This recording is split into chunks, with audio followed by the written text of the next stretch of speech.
오늘 하나님 말씀 에베소서 4장 3절 말씀입니다. 에베소서 4장 3절 한 절인데 에베소서 4장 3절. 자, 우리 다 같이 한번 읽어봅시다. 한 목소리로 읽습니다. 시작. 평안의 맨을 줄로 성령이 하나 되게 하신 것을 힘써 지키라. 아멘. 어디서 많이 듣던 말씀 같죠? 여러분, 이 말씀입니다. 성령 충만으로 하나 되는 교회. 지난 1월 첫 번째 주에 제가 설교했던 바로 그 본문 말씀, 똑같은 말씀, 우리가 지난 1년을 돌아보면서 오늘 특별히 1년 우리 어떻게 살았나요? 정말 이 말씀을 1년 내내 붙여놓고 우리 바라보면서 성령으로 하나 되는 교회가 되게 해주세요. 그렇게 기도하면서 1년을 지냈습니다. 오늘 마지막 예배를 드리면서 정말 내가 그렇게 살았는지, 하나님, 내가 나를 돌아보고 우리 교회를 돌아봅니다. 그런 시간을 가지려고 합니다. 이 말씀이 1년을 우리 교회를 이끌어 왔어요. 다시 말하면 이 말씀이 바로 엔진이었습니다. 우리를 이끌고 가는 기관차의 엔진의 역할을 했었다. 이렇게 봐야 됩니다. 저는 표를 정할 때 참 기도 많이 합니다. 하나님, 우리 교회에 꼭 맞는 표를 주시옵소서. 이렇게 기도하면서 결정을 합니다. 여러분, 집을 지을 때 뭔가 큰 일을 하거나 그럴 때 세상 사람들은 뭘 합니까? 고사 지내는 사람들이 있어요. 돼지머리 갖다 놓고 막 쳐라고. 테이프 커팅 이런 거 합니다. 그리고 또 삽을 가지고 가서 퍼서 한번 이렇게 하는 거예요. 돌아가면서 다 한 사람씩 이런 일도 합니다. 왜 이런 거 하죠? 이유가 뭡니까? 이렇게 하면서 정말 집이 잘 건축되기를, 빌딩이 잘 세워지기를 바라서 이런 의식을 합니다. 우리는 어떻게 합니까? 우리 믿는 사람들은 돼지머리 갖다 놓고 뭐 이런 거 안 하죠. 우리는 뭘 하죠? 예배를 드립니다. 예배. 하나님 앞에 예배를 올려드립니다. 하나님이 원하시는 일을 하기 위해 하나님 원하시는 말씀을 하세요. 그럼 우리가 그 말씀대로 살겠습니다. 이렇게 하는 겁니다. 그래서 어떤 행사를 하든지 우리는 예배를 드립니다. 집이 이사를 가면 제가 꼭 그분들에게 그렇게 말씀하세요. 우리 이사 가셨는데 예배 드리십시다. 그래요. 차를 사면 꼭 저는 가서 그 차 붙잡고 기도를 합니다. 우리 교회에 와서도 제가 몇몇 분들이 새 차를 샀어요. 그래서 제가 가서 기도해 드릴게요. 그랬더니 깜짝 놀라더라고요. 다들, 왜요? 그래서, 새 차 샀잖아요. 그러니까 기도해야죠. 우리 하나님께 감사하고, 이 차 타고 다니면서 차 안에서 좋은 찬양 듣고, 기도하고, 이 차 안에서 절대 싸우지 않고, 부부지간에. 그 주일날 오면서 싸운다 그러더라고. 이상하게. 이유가 있대요. 왜냐면 일주일 내내 안 만나다가 주일날 만나는 거예요. 각자 다른 차 타고 다니다가 한 차 타고 오니까 그래서 싸운다고 그래요. 그래서 제가 기도하면서 안 싸우게 해주세요. 기도를 합니다. 자, 우리는 예배를 드렸어요. 1년 내내 성령 충만으로 하나 되는 교회. 이걸 놓고 1년을 사는 겁니다. 어떤 결과를 가져왔을까요? 지난 1년의 추수를 한번 돌아보려고 합니다. 작지만 열매들이 보여진다 그러면 우리 잘했어요. 참 열심히 잘했어요. 이렇게 우리 말할 수 있을 겁니다. 첫 번째, 교회 존재의 목적인 영혼 구원을 하기 위해서 우리가 무엇을 했는가? 열매가 있는가? 하는 겁니다. 저와 여러분들이 지난 한 해 5곳의 선교 사역을 하셨어요. 작지만 참 많은 일을 한 교회입니다. 교회 주보를 보면 여러분 5곳의 선교지 이름이 나오죠. IT, 멕시코, 히말라야, 페루, 그리고 개척교회, 주산교회. IT에 11명의 그 아이들이 있습니다. 이들 가정에 헌금 보내주셨어요.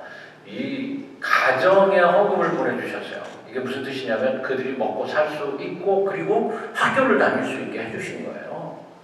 얼마나 큰 일을 했는지 모릅니다. 그리고 또 10명의 어른들에게 선정을 해서 새로운 사업을 시작할 수 있도록 사업 자금을 대주셨어요. 여러분들이. 그리고 또 우리가 방문을 했을 때 물탱크를 만들어 놨어요. 물탱크. 3,000불을 주고 물탱크를 만들어 놓고 거기에 1년 동안 식수를 대주는 일을 했습니다. 식수가 계속적으로 지원될 수 있게 하기 위해서 내년부터 우리 이제 이거 안 할 거예요. 이제 헌화헌금 안 합니다. 헌화헌금이 아니고 여러분들이 식수 헌금을 하실 거예요. 그렇다고 여기 꽃이 없으면 안 되니까 좀 퍼머넌트한 꽃을 이제 좀 갖다 놓을 그런 생각을 합니다. 우리는 매일 아무 문제 없이 물을 마십니다. 참 맑고 깨끗한 물을 마시는데 이 물조차 못 먹는 사람들이 있다는 거예요. 제가 지금도 눈에 선한 게 우리가 그 방문을 했을 때 아이들이요 막 달라붙어가지고 페트병 물 하나 달라고 요거 한번 먹어보고 싶다고 이런 아이들이 얼마나 많은지 몰라요. 마음이 아프더라고요.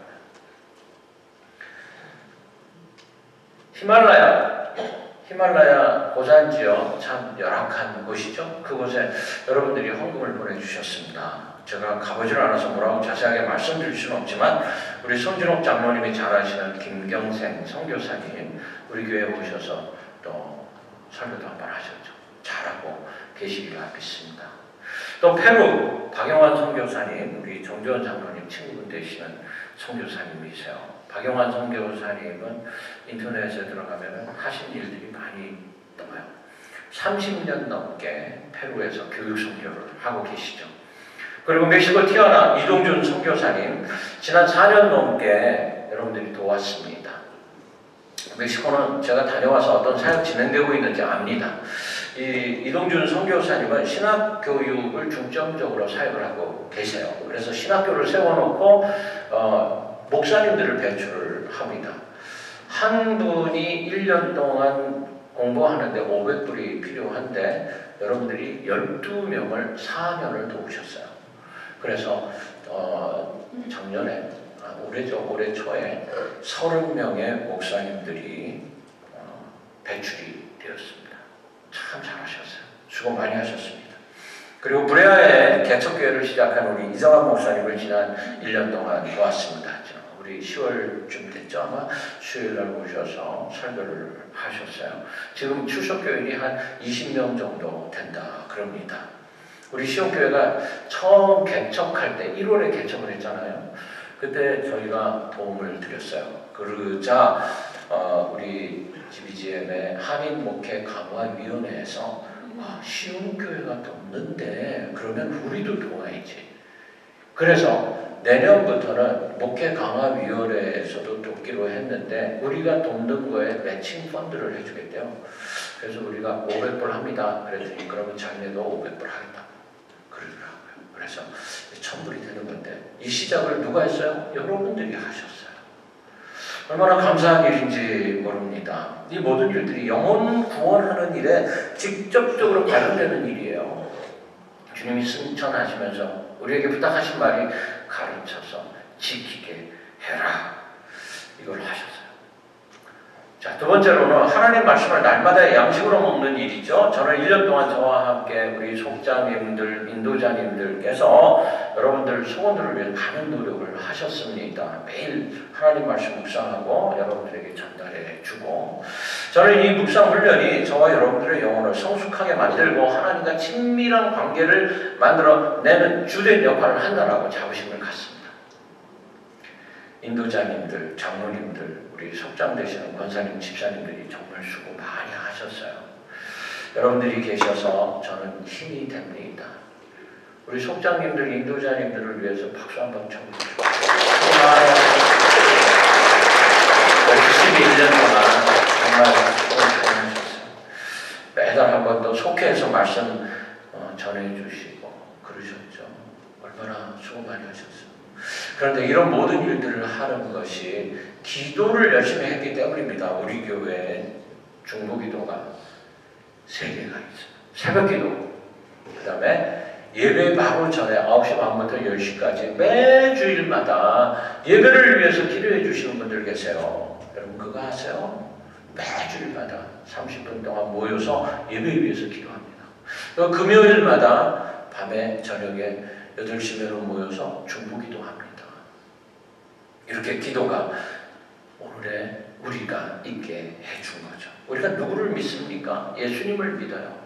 그러면 예수님이 누군지를 알아야죠. 그죠? 예수님, 성령님, 우리의 주님이세요. 예수님을 더욱 가까이서 만나기 위해서 애쓰는 겁니다. 힘쓰는 거예요. 말씀 묵상만 잘해도 교회가 천국이 됩니다. 왜냐하면 매사에 예수님이라면 어떻게 하셨을까? 이게 내 판단 기준이 되기 때문에 그렇습니다.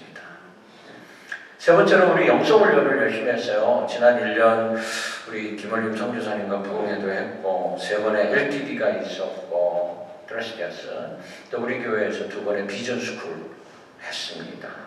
앞으로 더 많은 분들이 이 훈련을 통해서 깊은 영성을 가지고 성장해 나가기를 저는 간절히 바랍니다.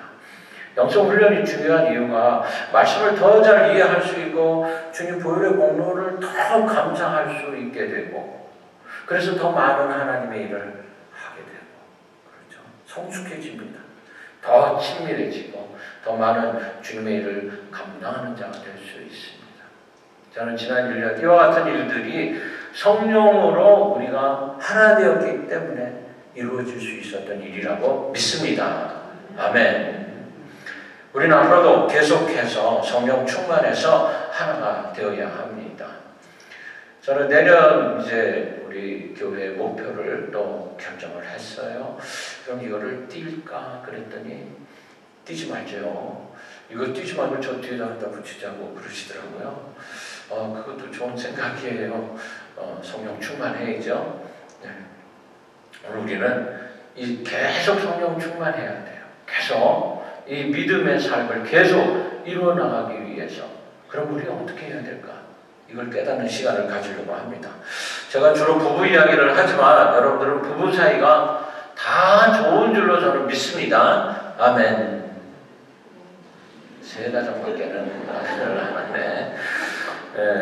여러분들 교회 안에서 성도들 간의 문제를 부부관계라고 생각을 하시면서 들으시기를 바랍니다. 첫 번째로는요. 일찌감치 포기해야 됩니다. 일찌감치 포기하세요. 뭘 포기해야 하는가 하면 당신 자신이 가장 소중하게 생각하고 있는 것을 포기하세요. 당신이 생각하는 그것이 사도 바울이 말하는 성령의 줄로 하나로 묶게 하는 것이 아니다 그러면 일찌감치 포기하세요. 그 목록표를 작성해 놓고 하나씩 하나씩 지워버리세요. 지미 카터 대통령이 계신데 여러분 이 헤비타트 운동을 열심히 하시는 대통령이시죠.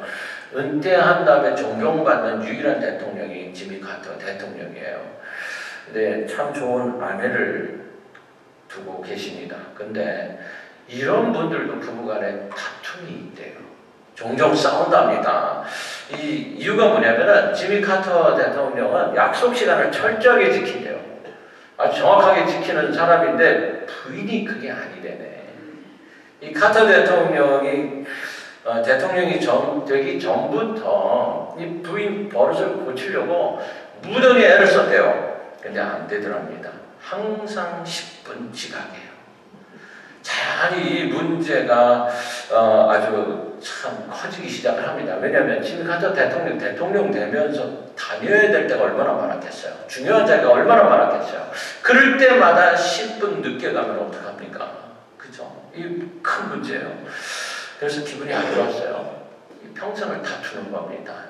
어느 날 카터 대통령이 부인 생일 카드를 쓰다가 아무리 고치려고 해도 고쳐지지 않는 이 버릇을 자신이 그대로 수용하기로 마음을 먹고 카드에 이렇게 씁니다. 여보, 내가 오늘까지 당신 너무 많이 괴롭혔는데 이제부터는 당신은 시간을 지키는 면에서 자유하시오. 내가 당신을 봐드리리다. 이렇게 카드에 써서 줬어요. 그랬더니 이 지미 카터 대통령 부인이 얼마나 좋아하는지 평생에 내가 받은 선물 중에 최고의 선물이었다. 이렇게 말하더랍니다. 어떤 부부의 경우 한 사람은 전등을 켤 줄은 아는데 끌 줄을 모르는 사람이 있대요. 그래서 늘 다툰답니다. 그럴 경우 어떻게 해야죠? 그냥 끌 줄 아는 사람이 꺼주면 돼요. 포기하라는 거예요. 일찌감치 포기하세요. 부부가 서로 사랑한다 그러면 무엇이든 못할 게 뭐가 있겠습니까? 허물을 덮어줍니다. 아무리 고치려고 해도 고쳐지지 않는 거 고치려고 하지 마세요. 그냥 내버려 두세요. 오늘 말씀 전에 1절에서 3절을 2절을 보면요 이렇게 되어 있습니다. 모든 겸손과 온유로 하고 오래 참음으로 사랑 가운데서 서로 용납하고, 그 다음 말씀이 바로 오늘 우리가 읽은 말씀이에요. 평안에 매는 줄로 성령이 하나 되게 하신 것을 힘써 지키라. 여러분, 이 네 가지가 있습니다. 네 가지는 겸손, 온유함, 오래 참음, 서로 용납함. 이 네 가지가 있어야 이걸 지킬 수가 있는 거예요. 성령으로 하나 될 수가 있는 거예요.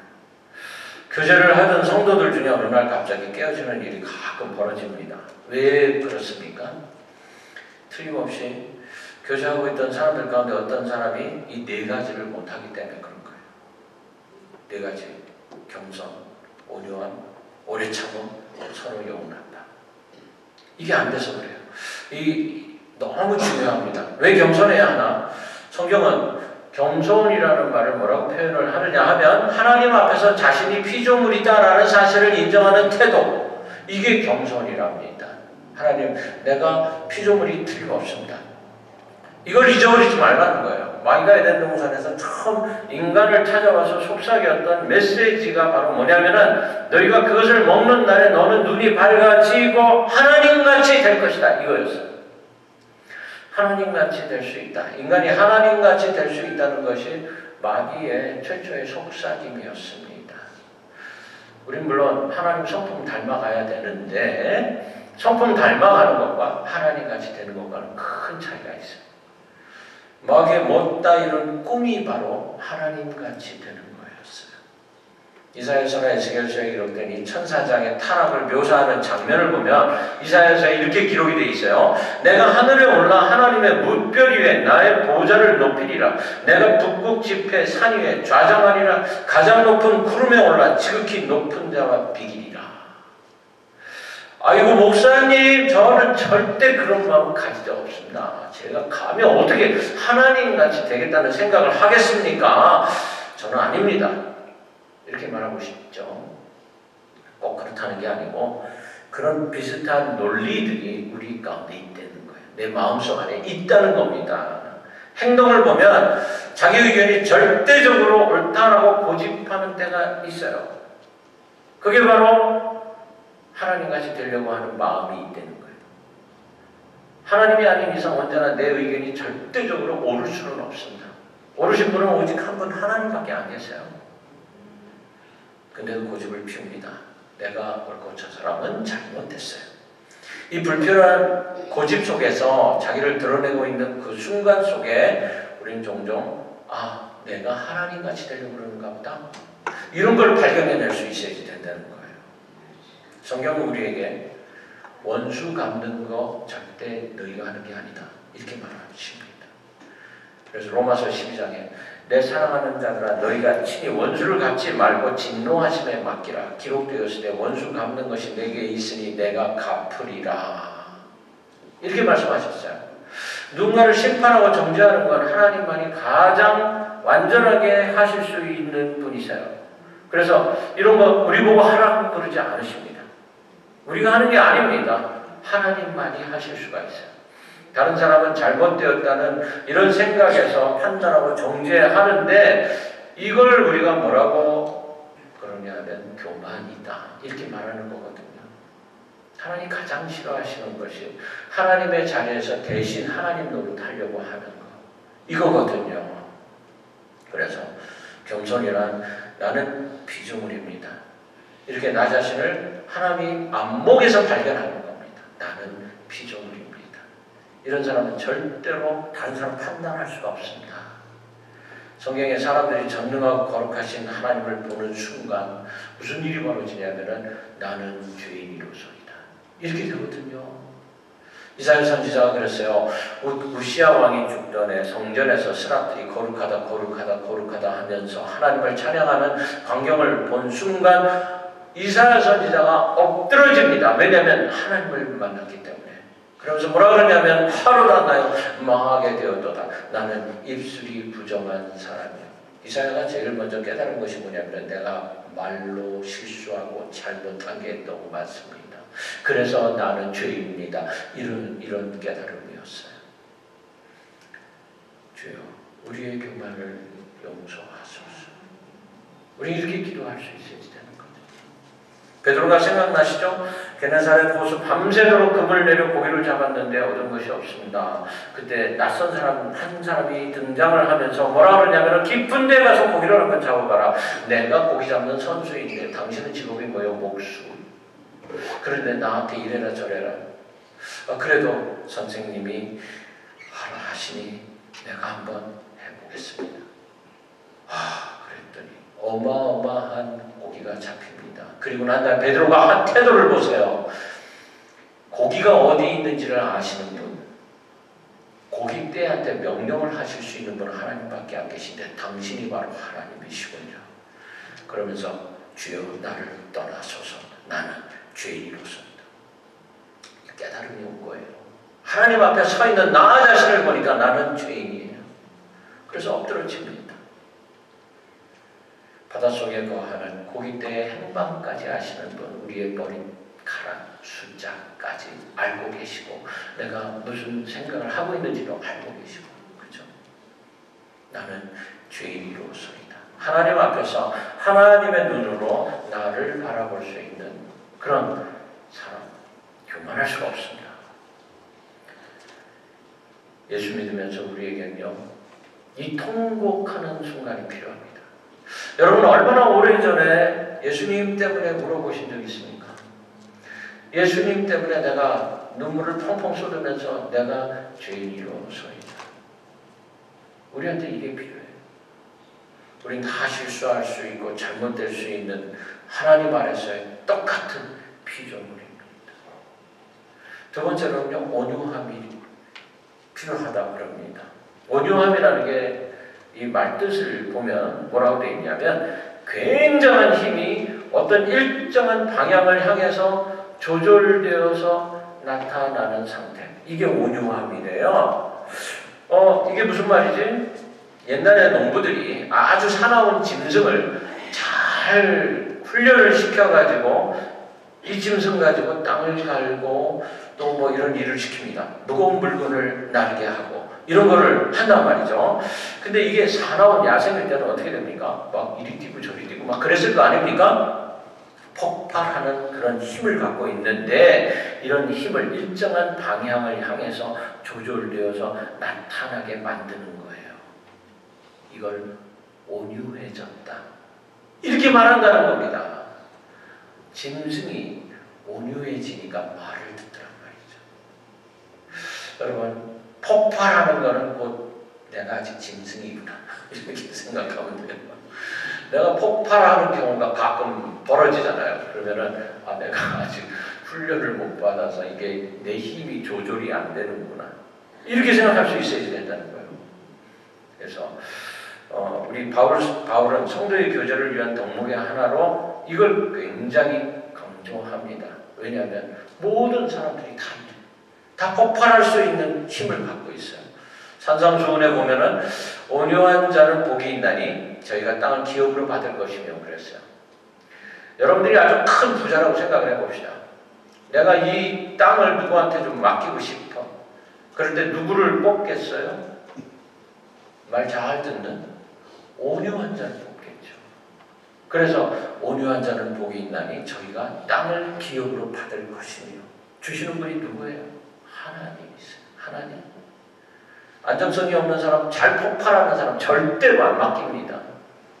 저도 그래요. 사역을 하면서 이런 일을 누구한테 맡길까? 그러다가 폭발하는 사람, 그 사람은 빼고 이렇게 된단 말이에요. 주님의 기업은 바로 교회입니다.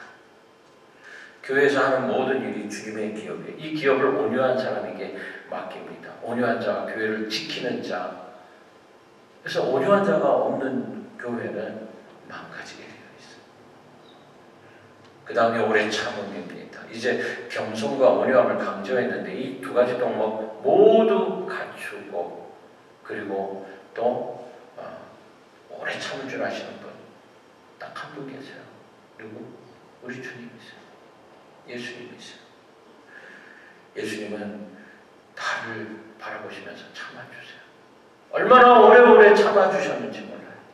나만 그렇습니까? 저와 여러분들을 주님이 그렇게 참아주십니다. 주님 믿지 않던 유대인들에 대해서 오래오래 참아주십니다. 지금도 참아주고 계세요. 끝으로 서로 용납함입니다. 서로 용납한다는 건 상대방을 자기에게 맞춰서 바꾸려는 의도가 없이 있는 그대로 받아들이는 걸 말합니다. 그래서 용납한다 하는 사람은 어떤 사람이냐? 일찌감치 포기한 사람이에요. 일찌감치 포기하면 다 받아들일 수가 있어요. 바울은 로마서 15장에서 이런 이야기를 합니다. 그리스도께서 우리를 받아 하나님께서 영광을 돌리심과 같이 너희도 서로 받으라. 그랬어요. 내가 받고 내가 용납하면 무슨 일이 벌어지냐면 하나님께 영광을 올려드리는 일이 발생할 수 있다 하는 거죠. 목사님 한 분이 시카고에서 집회를 인도하다가 한 가정에 초청을 받아 갔답니다. 그 집에 들어갔더니 커다란 십자가 그림이 있는데 그 왼쪽에는 남편의 사진, 오른쪽에는 아내의 사진이 이렇게 딱 붙어 있더래요. 마치 십자가 날개가 달려 있는 것 같이 그렇게 붙여놨더래요. 그래서 그림에다가 왜 이렇게 사진을 양쪽에 붙였습니까? 하고 물어봤더니 사연이 있습니다. 사실요, 우리 지난 3년 전쯤에 큰 일이 있었습니다. 무슨 일이요? 우리 부부가요, 이혼하려고 그랬습니다. 도저히 같이 못 살겠어서 한 집에서 살아도 각방 썼습니다. 그러는 거예요. 그러면서 사는데 미국에서는 그 별거 하는 일정한 기간이 지나가면요, 그냥 사인만 하면은 이혼됩니다. 그래서 이제 마지막으로 사인을 남겨놓고 있었어요. 근데 마음속에 이런 생각이 들더랍니다. 자식 낳고 10여 년을 같이 살다가 이렇게 끝내야 되나? 이런 생각이 들더라는 거예요.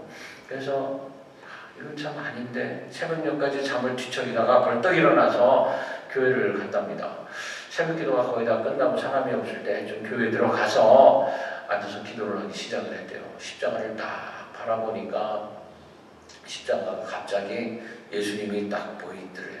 우리 개신교회는 십자가에 예수님 안 걸어놓는데 예수님 상이 없잖아요. 근데 갑자기 예수님이 보이는데 예수님 손에서 발에서 피가 뚝뚝 떨어지더라는 거예요. 이게 눈에 보이더랍니다. 아, 이게 무슨 일이지? 성령님이 그의 마음을 만지기 시작을 했어요. 내 아내가 참 독특하지. 참 유별나지. 이런 성격 때문에 내가 싸워왔는데 가만히 생각해보니까 나도 뭐 잘한 게 하나도 없네. 내 이기심이 있었네. 이걸 알았어요. 그래서 하나님, 제가 잘못했습니다. 제가 더 잘못했습니다. 죄 때문에 십자가에서 주님이 피 흘리셨죠. 그러면서 통곡을 했답니다. 통곡하면서 막 기도를 하고 있는데 마지막 사인을 앞두고 있는 날이니까 부인 되시는 분도 내가 마음이 편치를 않네. 교회에 들려서 기도나 좀 해야 되겠다 하면서 교회를 왔더래요. 근데 와서 보니까 남편이 앉아서 통곡을 하고 있는 모습을 봤어요. 그 순간 아내도 오열을 하기 시작합니다. 그러면서 그런 생각이 들더래요. 따지고 보면 남편만 잘못한 게 아니라 나도 잘못한 게 많은데. 그런 생각이 들더래요. 그래서 달려가서 자기 남편을 끌어안았답니다. 두 사람이 십자가 앞에서 함께 무릎 꿇고 통에 자복하는 기도를 드렸어요. 그리고 집으로 돌아와서 하나님 앞에서 새롭게 회복이 되고 그 모든 잘못을 나 때문이다. 둘이서 같이 그렇게 말했답니다. 이 모든 게 다 나 때문이다. 내가 잘못했어. 내 책임이야.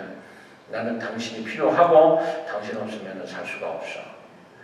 그래서 우리가 십자가 밑에서 회복이 됐으니까 십자가 밑에 우리 둘의 사진을 붙여놓자. 그렇게 붙여놨다.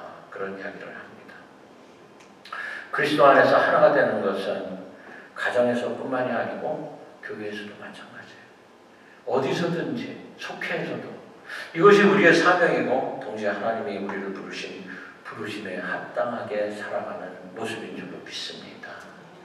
2018년을 성령으로 하나가 되게 하셔서 많은 열매를 거두게 해주신 것을 감사하면서 2019년도에도 성령의 하나 되게 하신 것을 힘써 지켜나가시는 저와 여러분들이 되시기를 주의 이름으로 간절히 축원합니다.